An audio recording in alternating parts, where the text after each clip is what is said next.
This is Marshmallow 101, where I teach you how to make the softest, fluffiest marshmallows right at home without corn syrup. I love breaking down how and why recipes work and the science behind it. So if you love that too, make sure to follow along for more recipes and videos. Let's make some marshmallows.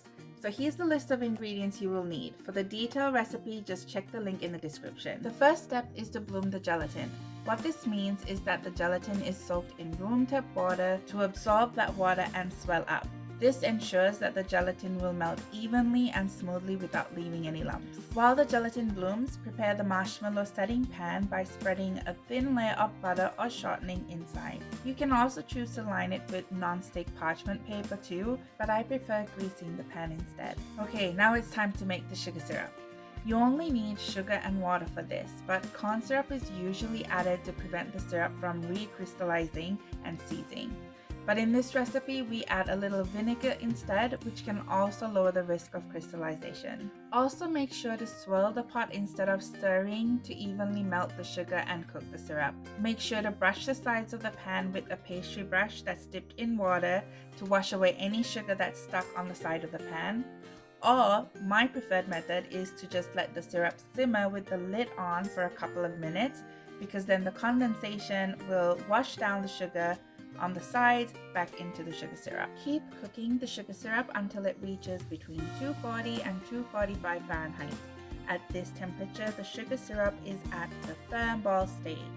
Marshmallows made with this syrup will have a soft but really bouncy texture when it's set. Now set aside the sugar syrup just for a few seconds before we start pouring it in with the gelatin.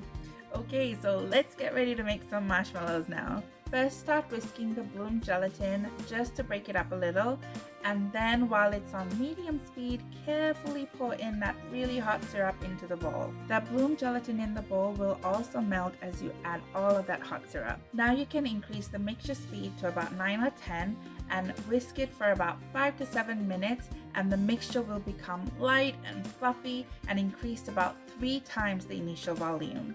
You can add vanilla or food coloring if you like, and whisk it for a further 1 to 2 minutes until everything is mixed in well. Now the marshmallows have reached its peak volume.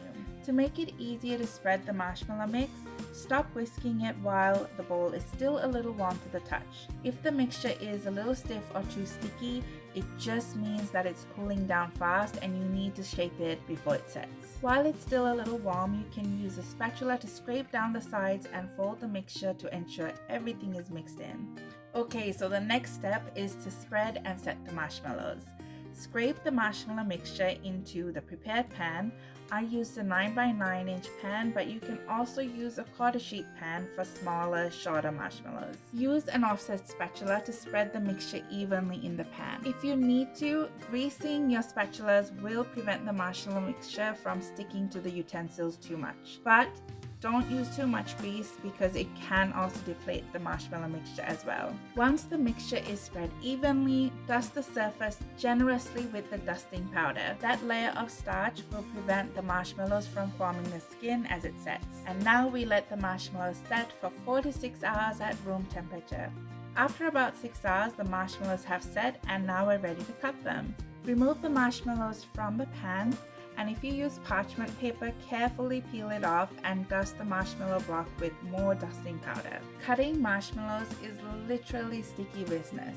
So if you want to get clean cuts, you need to follow these tips. Number 1, ideally use a long, sharp knife to cut the marshmallows with one swift cut. 2, grease the blade using shortening or butter-covered paper towels to reduce the stickiness. 3, make sure to wipe or scrape excess marshmallow off the blade and re-grease it frequently to get clean cuts. You can cut the marshmallows into any shape that you like. Small marshmallows, huge marshmallows, diamond-shaped marshmallows, or even use cookie cutters. Just make sure that the cutters are sharp so you can get clean edges. Pull apart the cut marshmallows to separate them. I love doing this because they look so amazing. See? Okay, one more time. One last time. Okay, enough.